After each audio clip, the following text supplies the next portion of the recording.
Good morning all of you.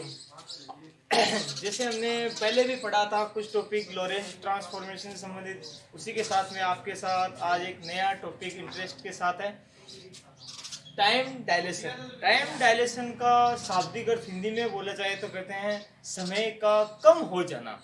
ये स्थिति मानना एक स्वाभाविक रूप से इम्पॉसिबल है, पर ये सब वास्तविक में है, क्योंकि Einstein special theory of relativity, Einstein का अपेक्षता विशिष्ट सिद्धांत के अनुसार कुछ ऐसी ही घटनाएं प्रकृति में होती है जिसमें समय जो वास्तविक रूप से पृथ्वी तल पर होता है वह हर जगह नहीं होता। ब्रह्मांड में समय वह कांस्टेंट नहीं होता। इसी में साथ में देखो टाइम डायलेशन में, देखो हम इसे कुछ एग्जाम्पल के आधार पर समझते हैं। देखो टाइम डायलेशन का मतलब होता है समय का कम हो जाना, यानी समय है वो एक ब्रह्मांड में स्थायी रूप से नहीं होता। इसी के साथ में हम देखो कुछ ऐसा है जिसमें हम कुछ आपका एक उदाहरण देते हैं। ये डिपेंडेंट रहेगा मोशन एंड रेस्ट, यानी गति और स्थिर अवस्था में। ये दोनों अवस्थाएं फ्रेम ऑफ रेफरेंस पर डिपेंडेंट है, यानी कि जड़त्वीय निर्देश तंत्र पर आधारित है। कोई भी वस्तु स्थिर या गतिशील होती नहीं है, वह केवल जड़त्वीय निर्देश तंत्र इसी पर ही डिपेंडेंट होती है। जड़त्वीय निर्देश तंत्र के अनुसार ही कोई वस्तु गतिशील या स्थिर होती है। इसी में आगे देखते हैं हम। देखो कोई वस्तु जैसे स्थिर है, गतिशील है, वह हमारे फ्रेम ऑफ रेफरेंस पर डिपेंड करते हैं। जैसे हम आपको एक छोटा सा उदाहरण देते हैं। आप किसी वायुयान में बैठे हो, ठीक है, तो आपको कोई भी वस्तु गतिशील या आप अपने आप को कभी भी गतिशील महसूस नहीं करेंगे। आपके आसपास जो भी व्यक्ति बैठे होते हैं वो भी आपको स्थिर ही दिखाई देंगे, क्योंकि आपको वायुयान गतिशील तब दिखाई देगा जब आप वायुयान की खिड़की का पर्दा उठाकर देखेंगे।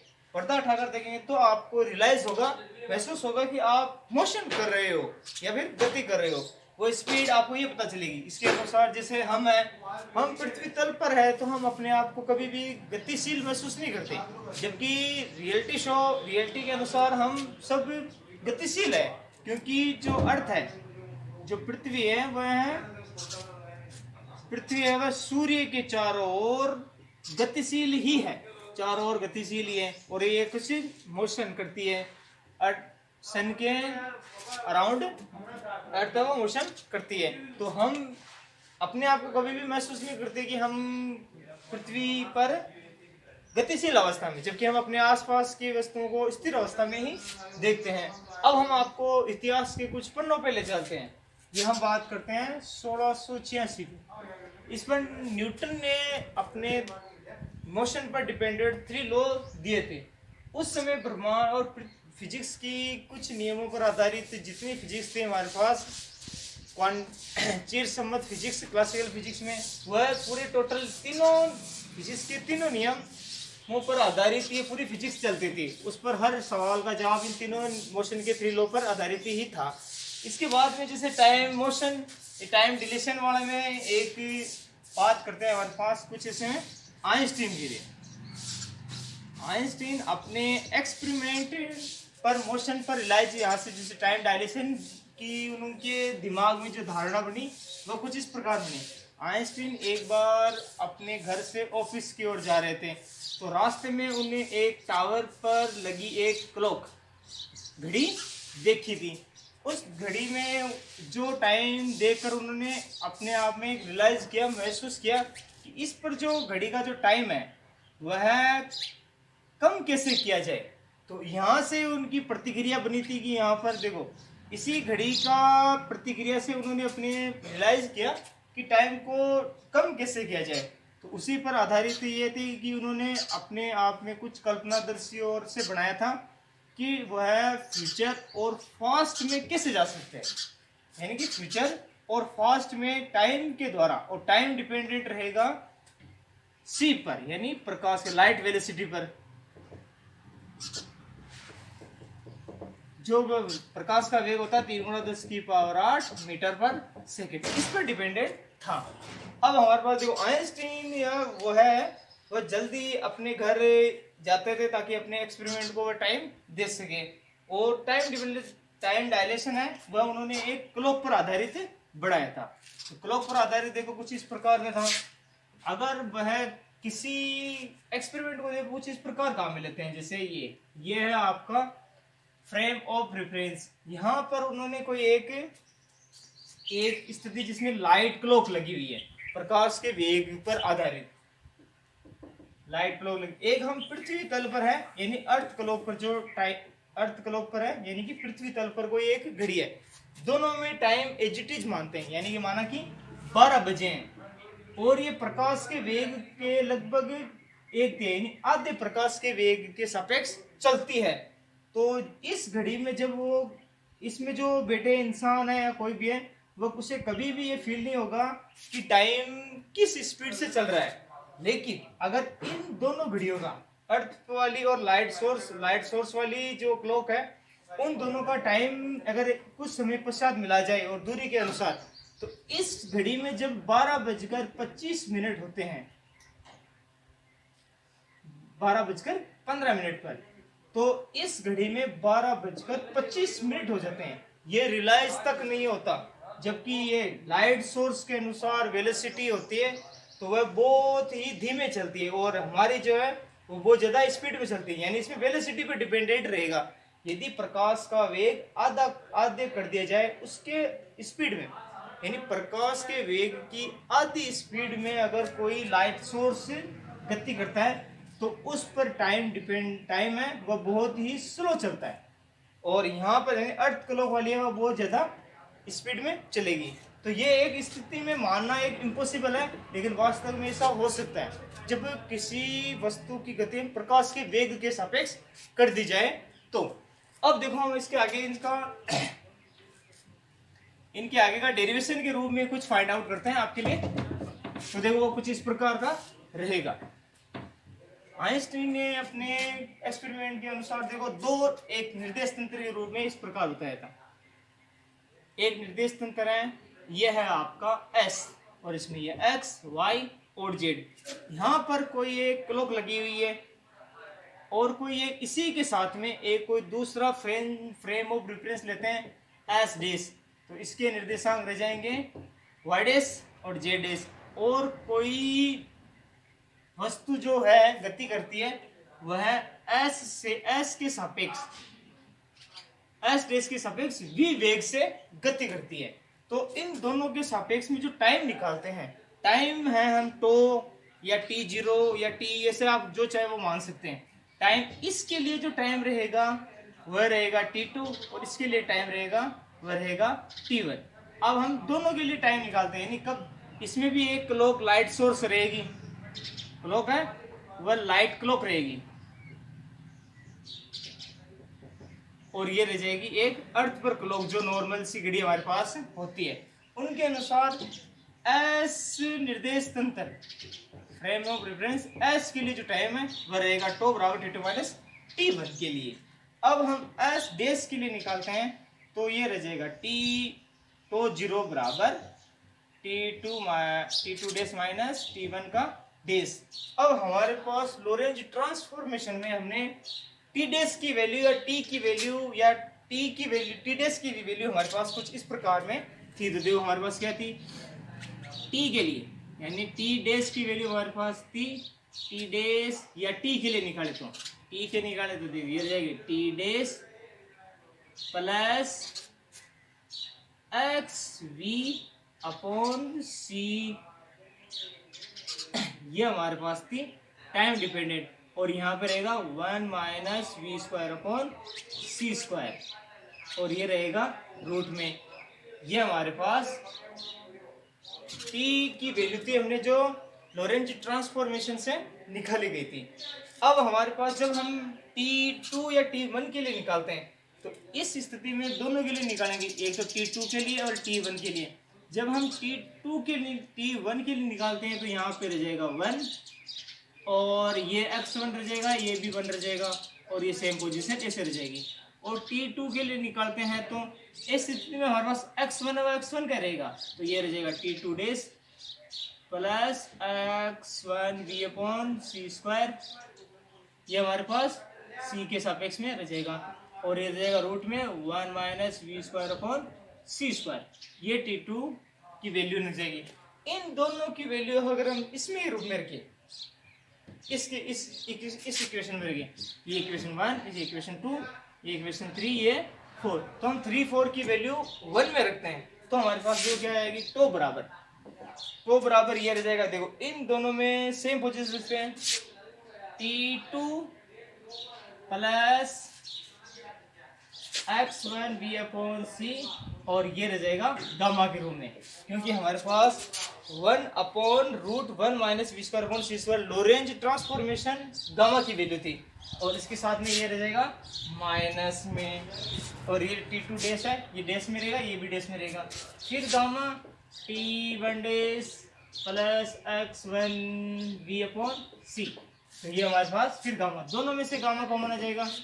और देखो ये जब गामा है तो ये और ये सेम है, तो ये माइनस का लगेगा, तो ये प्लस माइनस है आपस में कट जाएंगे, तो गामा कॉमन हो जाएगा, ये रहेगा t2 dash minus t1 dash, ये हमारे पास वैल्यू रह जाएगी। और ये gamma equals to t2 - t1, देखो ये हमारे पास एच डैश के सापेक्ष था तो 0, तो ये हमारे पास रहेगा तो 0। ये आपका पास टाइम डिलेशन है, वह कुछ इस प्रकार आएगा। इसी के सापेक्ष में हमारे पास एक दूसरा टॉपिक है, वह है आपका लेंथ कॉन्ट्रैक्शन, लंबाई में संकुचन। इस प्रकार देखो, इस पर ये लेंथ कॉन्ट्रैक्शन है, और एक ये दोनों सेम स्थिति है, यानी दोनों एक ही सिक्के के दो पहलू है। तो देखो वो निकालते हैं हम, लेंथ कॉन्ट्रैक्शन,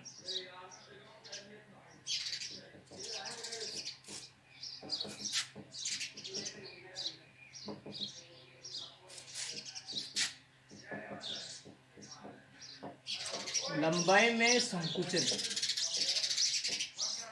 एकाएक लंबाई में संकुचन, यानी एकाएक ये बात मानना असंभव है, या एकाएक नहीं माना जा सकता कि किसी वस्तु की लंबाई वेग के सापेक्ष कम होती है, पर यह एक शाश्वत सत्य है, यानी कि फिजिक्स के नियमों के अनुसार देखो, यदि किसी वस्तु की लंबाई 100 सेंटीमीटर है, तो वह 100 सेंटीमीटर तभी ही है जब वह स्थिर अवस्था में, यानी कि वेग उसका 0 है। जब वेग 0 है, यानी कि वेलोसिटी v बराबर 0 है, उसी स्थिति में उसकी लंबाई है वह 100 सेंटीमीटर है। जैसे ही इसका वेग प्रकाश के वेग का आधा या लगभग 80% तक बढ़ा दिया जाए, तो इसकी लंबाई है वह कम होती जाएगी। यही एक फिजिक्स के कुछ नियमों और Einstein special theory of relativity, Einstein के अपेक्षा विशिष्ट सिद्धांत के अनुसार ही है।